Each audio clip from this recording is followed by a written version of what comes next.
Hello friends, দেখো বন্ধুরা, এটা হচ্ছে দামোদর নদী। এই দামোদর নদীর মাঝখানে দেখো ওই পাশে দূরে দেখা যাচ্ছে রাস্তা। আর এটা হচ্ছে দামোদর নদীর ব্যারেজ।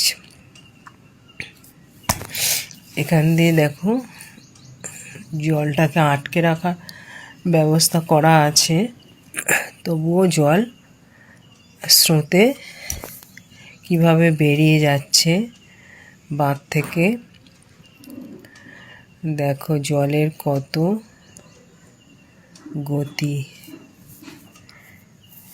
এই ওই পাশে দেখছো বালি, ওদিকে জল শুকিয়ে গেছে।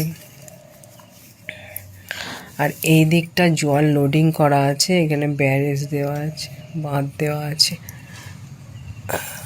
তবুও বাঁধ ওভারফ্লো করে বেরিয়ে যাচ্ছে জল। কত সুন্দর লাগছে দেখো বন্ধুরা। এখানে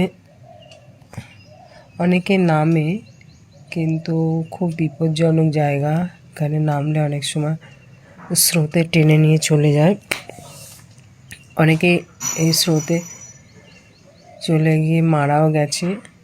তাই এই সমস্ত জায়গায় একদমই নামা উচিত না, দূর থেকে দেখাই ভালো। আমি ওপরে সাইডে রাস্তা ছিল, সেই রাস্তার ধার থেকে, পাঁচিল দেওয়া সেই রাস্তার ধার থেকে আমি তুলেছি ছবিটা, ভিডিওটা করলাম তোমাদের দেখাবো বলে। তোমরা নিশ্চয়ই অনেকেই দেখেছো।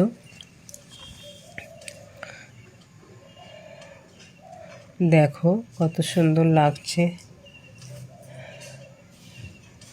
পুরো ঝর্ণার মতো লাগছে জলটা। ওই দেখো দূরে লোকজন যাচ্ছে, ওটা হচ্ছে রাস্তা। রাস্তা দিয়ে অনেক লোক যাওয়া আসা করছে। রাস্তা কিন্তু এখানে এই জলের মধ্যে অনেকেই আসে, রিস্ক নিয়ে এই জলে এটাকে উপভোগ করতে আসে, কিন্তু উপভোগ করতে আসতে গিয়ে তারা অনেকে এখানে অ্যাক্সিডেন্ট হয়ে যায়, অনেকে মারা যায়। এখানে যাওয়া উচিত না। দূর থেকে দেখাই ঠিক আছে। কত সুন্দর লাগছে দেখো জল। জল যেমন আমাদের উপকারে লাগে, তেমনি আমাদের ক্ষতি করে। জল ছাড়া আমরা একটু চলতে পারি না। টাটা বন্ধুরা, রাখলাম। সবাই ভালো